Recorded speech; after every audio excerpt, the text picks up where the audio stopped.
नमस्कार, आप देख रहे हैं खबर दिशाएं। मैं हूं आपके साथ गोविंद कुमार। बिहार में चुनावी दंगल शुरू है।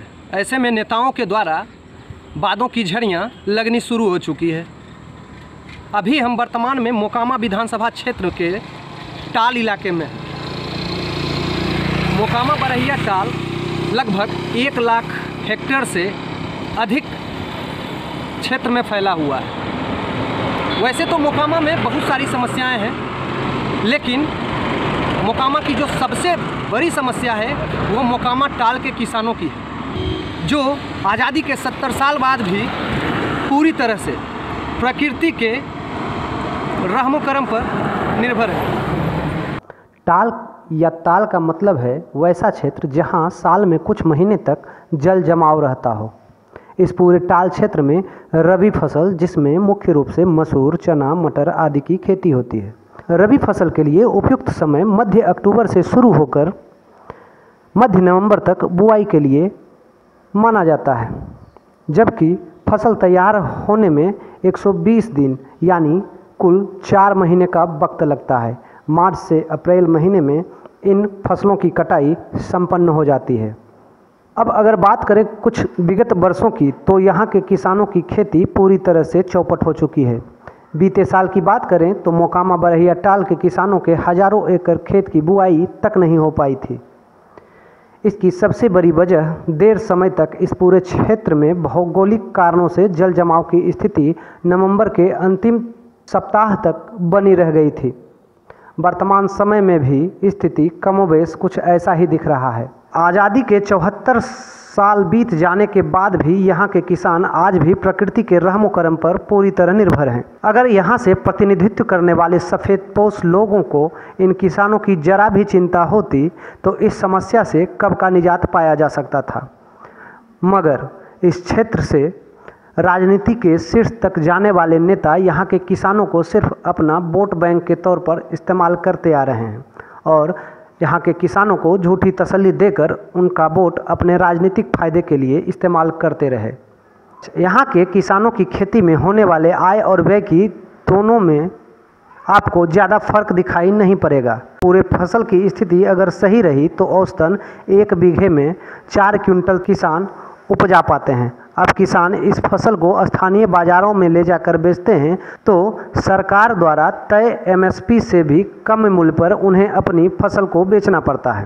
बीते कई वर्षों से यहाँ के किसान अच्छी फसल तैयार करने में असमर्थ रहे हैं। कारण प्रकृति जनित आपदा जैसे बेमौसम बारिश, ओलावृष्टि, पाला, अधिक समय तक जल जमाव की वजह से बुआई में देरी होना, इन सब के बाद भी यदि फसल थोड़ा बड़ा हो जाने के बाद आवारा पशुओं द्वारा नुकसान आदि रहा है। कई बार तो किसानों की खरी फसल अचानक हुई बारिश की वजह से पूरी तरह बर्बाद हो जाता है। तो स्थिति यह है कि अगर सब कुछ सही रहा तब ही फसल घर तक पहुंच पाती है। ऐसे में टाल के छोटे बड़े सभी किसानों की स्थिति एक जैसी है। यहाँ से प्रतिनिधित्व करने वालों ने अब तक जो प्रयास किया है वो ज़्यादातर जुबानी प्रयास रहा है। इसी टाल की सख्त काली मिट्टी पर चलकर देश भर में अपनी पहचान बनाने वाले, वर्तमान में बिहार के सत्ता के शीर्ष तक पहुंचने वाले नीतीश कुमार से यहाँ के किसानों की स्थिति छुपी नहीं है। सन 1989 से 2000 तक लगातार बाढ़ लोकसभा क्षेत्र का उन्होंने प्रतिनिधित्व किया। 1990 में पहली बार केंद्रीय मंत्रिमंडल बतौर कृषि राज्य मंत्री शामिल हुए। साल 2000 में वे कृषि मंत्री भी बने। बावजूद इसके टाल के जिस रास्ते वो सत्ता के शीर्ष तक पहुँचे, वहाँ के किसानों के हालात बद से बदतर होते जा रहे हैं। बीते साल भी किसानों ने प्रकृति का दंश झेला है। बावजूद इसके यहाँ के किसानों के मुंह से एक आह तक नहीं निकली। सरकार द्वारा आवंटित राशि तक यहाँ के किसानों को नहीं मिल पाया। वजह जो भी रहे, लेकिन यहाँ के किसानों का कलेजा इतना मजबूत है कि इतना सब दंश झेलने पर जैसे तैसे आज भी अपना जीवन निर्वाहन कर रहे हैं।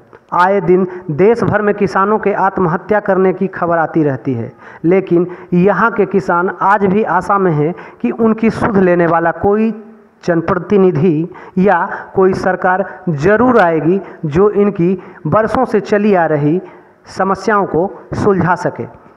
ऐसा नहीं है कि यहाँ के जनप्रतिनिधियों ने प्रयास नहीं किया है, लेकिन कभी भी यहाँ के नेता दृढ़ संकल्पित होकर इसके लिए कोई ठोस कदम नहीं उठा पाए। अगर इनमें थोड़ी बहुत भी इच्छा शक्ति होती तो शायद यहाँ के किसानों की स्थिति इतनी भयावह नहीं रहती। टाल क्षेत्र पर खूब राजनीति हुई, मगर इलाका तारनहार को तरसता रहा। वर्तमान सीएम नीतीश कुमार का भी शुरू से ही यह टाल क्षेत्र चुनावी मुद्दा रहा।